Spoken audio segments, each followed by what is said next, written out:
Siang, mohon izin Bapak Ibu, izin memperkenalkan diri, nama saya Putri Lansari. Pada hari ini saya akan menyampaikan presentasi mengenai rangkuman ICT literasi dari sesi 1 sampai sesi 7 di perkuliahan pada semester ganjil ini.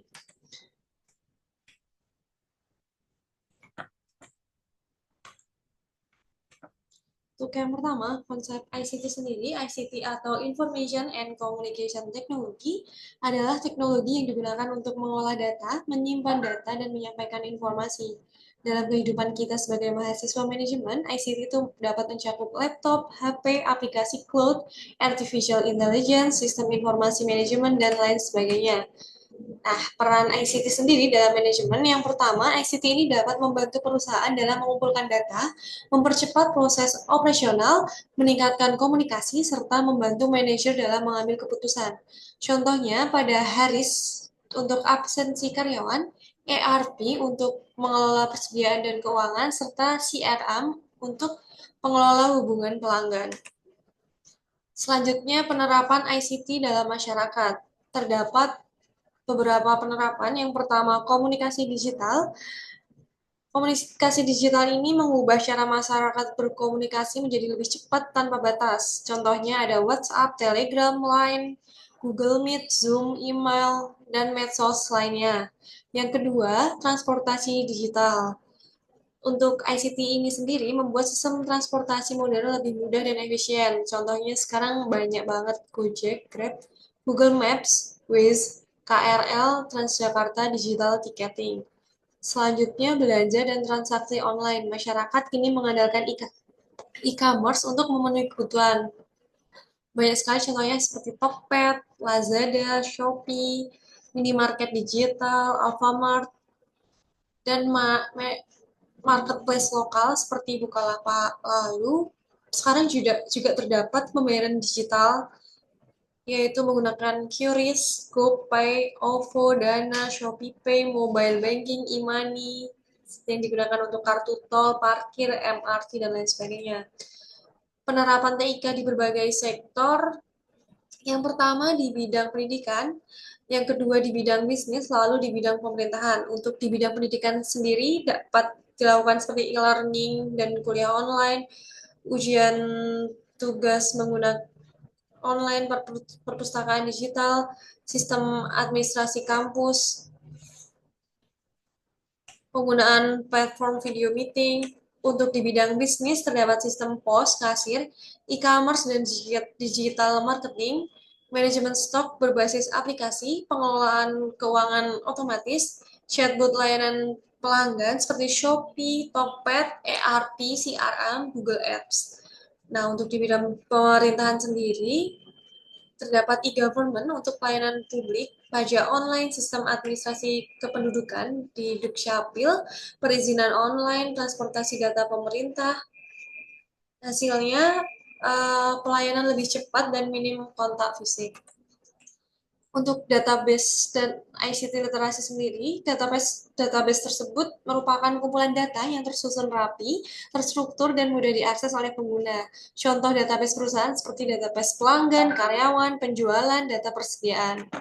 Nah, manfaat database ini dalam manajemen itu menjadi penyimpanan data lebih aman, mempercepat pencarian dan analisis, mencegah data duplikat, mendukung keputusan berbasis data, dan meningkatkan efisiensi kerja.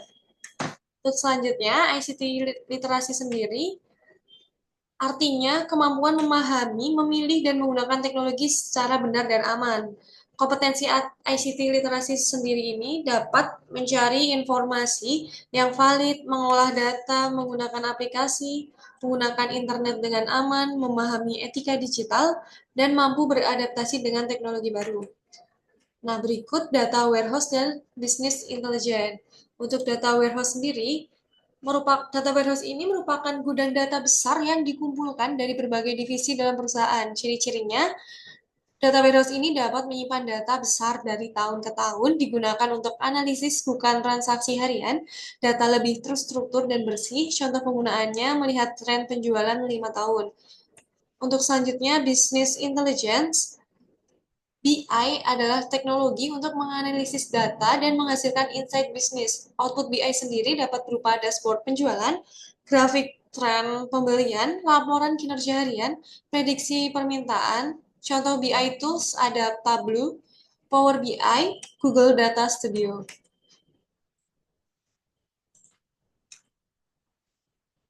Untuk selanjutnya, manfaat BI ini untuk perusahaan yaitu membantu manajer membuat keputusan cepat, mengetahui produk paling laku, mengetahui perilaku pelanggan, memprediksi kebutuhan stok, meningkatkan efisiensi operasional. Nah, selanjutnya internet. Internet ini merupakan jaringan global yang menghubungkan perangkat di seluruh dunia untuk bertukar data. Digunakan dalam komunikasi, bisnis, hiburan, edukasi, dan pengelolaan perusahaan. Fungsi internet dalam manajemen itu bisa email digunakan untuk komunikasi formal, cloud storage untuk penyimpanan dokumen, digital marketing untuk pemasaran yang lebih cepat, tepat sasaran, terus akses informasi dan riset pasar, akses sistem perusahaan, ERP, CRM, dan meeting online.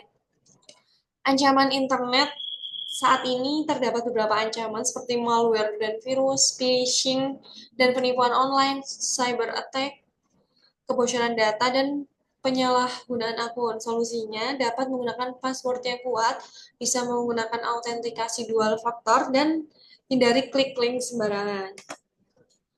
Selanjutnya data mining dan big data. Data mining sendiri merupakan proses menggali pola hubungan atau insight dari data besar. Contohnya, mengetahui kebiasaan belanja pelanggan, mendeteksi penipuan transaksi, rekomendasi produk Netflix atau Shopee. Nah, big data sendiri memiliki 3 karakter. Yang pertama, volume, velocity, dan variety.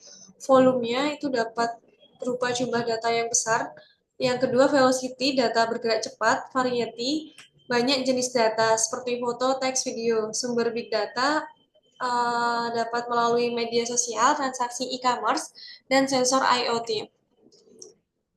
Untuk manfaat big data dalam bisnis, yang pertama, mengetahui tren pasar, personalisasi iklan, prediksi penjualan, optimasi harga, manajemen risiko, pengembangan produk yang lebih sesuai kebutuhan konsumen. Contohnya, analisis komentar pelanggan untuk perbaikan produk. Untuk hubungan ICT dan manajemen sendiri, ICT ini dapat membantu seluruh proses manajemen dari mulai perencanaan, pengorganisasian, pengarahan, pengendalian, dan perusahaan digital itu akan lebih unggul dalam kompetensi. Kesimpulannya, ICT ini penting dalam kehidupan modern karena TIK memudahkan masyarakat di dunia bisnis. Database, Power BI, dan data warehouse juga dapat mendukung keputusan berbasis data. Internet mempercepat semua proses kerja. Big data dan data mining meningkatkan daya saing perusahaan. Sekian presentasi dari saya. Terima kasih.